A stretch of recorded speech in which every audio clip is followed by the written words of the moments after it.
Well, Don Clark, the Alberta Director of Wounded Warriors, joins us this afternoon on the show. Hey, Don, how are you?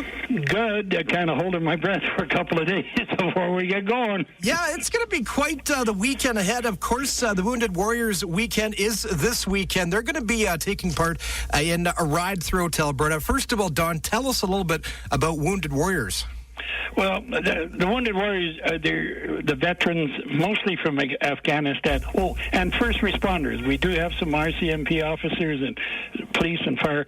But Wounded Warriors weekend is comprised of a number of vets, both male and female, mostly from the Afghanistan era, all of which are facing the challenges of PTSD, though some have some physical disabilities too. But in common, they're PTSD survivor, and we're trying to give them a weekend of fun and comradeship amongst themselves to see that the world is still a wonderful place.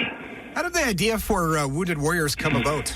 As I understand it, Blake Emmons and myself talking many months ago about how things aren't really being made aware of the plight, if you will, of the Wounded Warriors who are suffering from PTSD, which years and years ago used to be called shell shock. And the idea was to get them together, rub elbows. I know that's old and corny, but that's exactly what they're going to do, not only with the veterans themselves, but as important is their caregivers, be their spouses or male or female. And when they're together, and we saw evidence of this when we staged it last year in Nipawin, Saskatchewan, it is not a cure, but it sure goes a long ways as kind of making things seem just a little bit better. 5 flights arriving from Australia, England, the United States, across Canada, arriving between 11:30 a.m. on Friday, and the last flight's due in at 2:15. So we will be having them at a reception at the Edmonton International Airport, where there'll be comradeship and whatever until the whole gang arrives. Then we hope to leave the Edmonton International Airport around 3 or 3:30 to make our way with the cavalcade along Heroes Highway up to Slave Lake. Don Clark, the Alberta Director of Wounded Warriors, on the show this afternoon with us. Where are the best places to view the cavalcade? Well, we're going to be, as I say, leaving the International Airport and start up Highway 2, go over Highway 19 and go up past places like Devon, Spruce Grove, Stony Plain, River Kabar, et cetera, on up into Westlock, and then straight on up into Slave Lake, where, as you know, there's many towns and hamlets and communities off the highway and around the area that we hope, like we saw in Saskatchewan.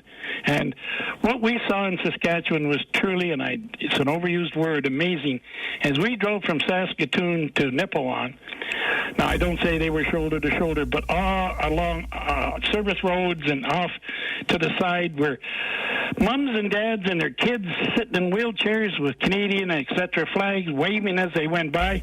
It was just, there wasn't a dry eye along the Heroes Highway. That sounds amazing. You know, Don, it's going to be a great weekend ahead. What could people expect to see when the cavalcade roars through Alberta? Obviously, some police vehicles leading the way, so to speak, and there'll be 4 buses, that will be identified with as Wounded Warriors, and they'll have some support, motorcycles, other vans, and stations being broadcast and kept abreast as to they're leaving the airport now. They will be coming through Devon or past Devon in 15, 20 minutes. As we go, there'll be constant radio communications back to a number of radio stations with telling them where to come. Tell us about the events coming up in Slave Lake this weekend.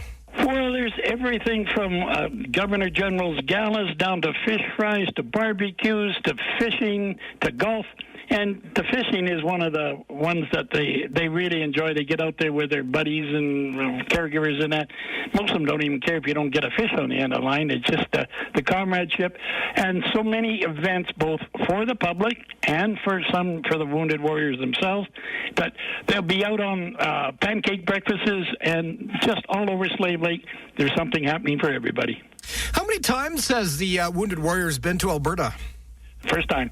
And one of the reasons, I'm glad you asked that question, because when we were deciding where it was going to go last year, one of the reasons, Slave Lake, of course, because our Slave Lake, Alberta's, had that tragic fire about 3 years ago. Yeah. And they're coming out too. They've rebuilt, they're up and running, have been for a while, but boy, what a better time for the Slave Lake community and the Wounded Warriors to get together and do a little bit of festivities.